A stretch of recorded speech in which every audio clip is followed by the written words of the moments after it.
Morning Shweta ആണ്. അപ്പോൾ നമ്മുടെ ക്രിസ്മസ് എക്സാം ഒക്കെ ഇങ്ങ് അടുത്തെത്തി.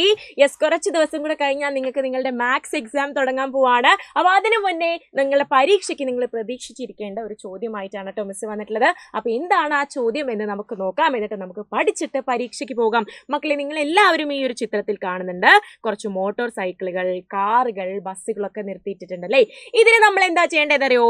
ഇത് എത്ര വരികളുണ്ട്, എത്ര നിരകളുണ്ട്, എത്ര റോസ് ഉണ്ട്, എത്ര കോളംസ് ഉണ്ട് എന്ന് എണ്ണീറ്റ് നമ്മൾ ഈ ഒരു ടേബിളിൽ, ഈ താഴെ കാണുന്ന ഈ ഒരു ടേബിളിൽ നമ്മൾ എഴുതി വെക്കണം.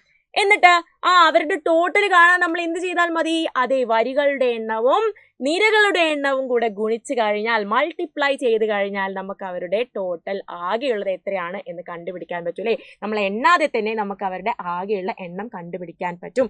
ഓക്കെ, അപ്പൊ നമുക്ക് ചെയ്ത് നോക്കിയാലോ. യെസ്, ആദ്യം തന്നെ ബസ് ആണ് ചോദിച്ചത്. എത്ര വരികളാണ് ബസ്, എത്ര വരികളാണ് ബസ് എന്നാണ് ചോദിച്ചത്. മക്കളെ, വരികൾ എന്ന് പറയുമ്പോൾ ഇങ്ങനെയാണ് എണ്ണേണ്ടത്. യെസ്, എത്ര വരികളാണ്? 1 2 3 4. എത്ര റോസ് ആണ്? 1 2 3 4 റോസ് ആണ്. അപ്പൊ മിസ് ഇതാ ബസ്സിൽ 4 റോസ്. വരികൾ എന്നുള്ളത് മിസ് 4 എന്ന് എഴുതി വെച്ചു. വരികളും നിരകളുമാണ്. വരികളിൽ മിസ് 4 എന്ന് എഴുതി വെച്ചു. ഇനി നമ്പർ ഓഫ് കോളംസ്, എത്ര കോളംസ് ആണ്, എത്ര നിരകളാണ് എന്നാണ് ചോദിച്ചത് നമ്മുടെ ബസ്സിൽ. നിരകൾ നിങ്ങൾ നോക്കിക്കേ, 1 2 3. 3 നിരകളാണ്. ഇതൊക്കെ നമ്മൾ പഠിച്ചതായിരുന്നു അല്ലേ. വരികളും നിരകളൊക്കെ കണ്ടുപിടിക്കാൻ നമ്മൾ പഠിച്ചതാണ്. അപ്പൊ ഇതിന്റെ ആകെ എത്രയാണ്, ആകെ എത്ര എണ്ണം ഉണ്ടെന്ന് കണ്ടുപിടിക്കാൻ എന്താ ചെയ്യേണ്ടത്? 4 × 3 അഥവാ 4 × 3 ആണ് ചെയ്യേണ്ടത്. മൾട്ടിപ്ലിക്കേഷൻ ഒക്കെ സെറ്റ് ആയിട്ട് അറിയുന്ന മക്കളാണ്.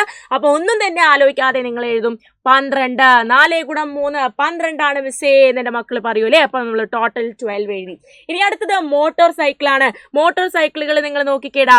ഇതിൽ വരികൾ എത്രയുണ്ട്? 1 2 3 വരികളാണ്. 3 റോസ് ആണ് നമ്മളുടെ മോട്ടോർ സൈക്കിളിനുള്ളത്. ഇനി നിരകളോ, കോളംസ് എത്രയാണ്? യെസ്, 1 2 3 4 5 6. യെസ്, 6 കോളംസ് ആണ്, 6 നിരകളാണ് നമ്മളുടെ മോട്ടോർ സൈക്കിളിനുള്ളത്. അപ്പോ ആകെ എത്ര ഉണ്ടെന്ന് ചോദിച്ചാൽ എന്ത് പറയുവാടാ? അതെ, 3 × 6 അഥവാ 3 × 6 ചെയ്താൽ മതി മിസ്സേ എന്നെ മക്കൾ പറയും.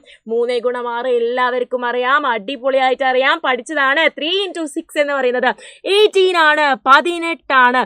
അപ്പൊ നമ്മൾ ടോട്ടൽ 18 എന്ന് എഴുതി വെച്ചു. ഇനി അടുത്തതോ കാറുകൾ ഉണ്ട് അല്ലേ. യെസ്, കാറുകള് നമ്മൾ നോക്കിക്കേ, എത്ര വരികളാണ്? 2 വരികളാണ്. അപ്പൊ 2 റോസ് എന്ന് നമ്മൾ എഴുതി വെക്കും. ഇനി കോളംസോ, എത്ര നിരകളാണെടാ? 1 2 3 4. യെസ്, 4 കോളംസ് ആണ്. 4 കോളംസ് ആണ്. അപ്പൊ 2 × 4 ചെയ്യാലേ. 2 × 4 8 ആണ് മിസ്സേ. യെസ്, എന്റെ മക്കൾക്ക് എല്ലാം അറിയുന്ന മക്കളാണ്. ഇനി എന്ത് ചെയ്താൽ മതി? ആകെ ഇവിടെ എത്ര വണ്ടികൾ നിർത്തിയിട്ടിട്ടുണ്ട് എന്ന് നമുക്ക് കൂട്ടാൻ വേണ്ടിയിട്ട് നമ്മളോട് പറയും. അപ്പൊ നമ്മള് 12 + 8 + 8 ചെയ്യൂലേ. ഇത് 3ഉം കൂടെ കൂട്ടാം. 1ന്റെ സ്ഥാനത്ത് ഏതൊക്കെയാണ്? 2ഉം 8ഉം 8ഉം അല്ലേ. 2 + 8 10 ആണ്. 10 + 8 18. ഇനി ഈ 3 ഒന്നുകൾ കൂട്ടിയാലോ? 1 + 1 + 1 3 ആണ്. അപ്പൊ 38 വണ്ടികളാണ് ആകെ ഈ ഒരു ചിത്രത്തിൽ പാർക്ക് ചെയ്ത് വെച്ചിട്ടുള്ളത്. അപ്പൊ ഇത്രയേ ഉള്ളൂ മക്കളെ ഇന്നത്തെ ഈ ഒരു വീഡിയോ. അടുത്ത വീഡിയോ ആയിട്ട് മിസ് വീണ്ടും വരുന്നതായിരിക്കും. അതുവരേക്കും ബൈ.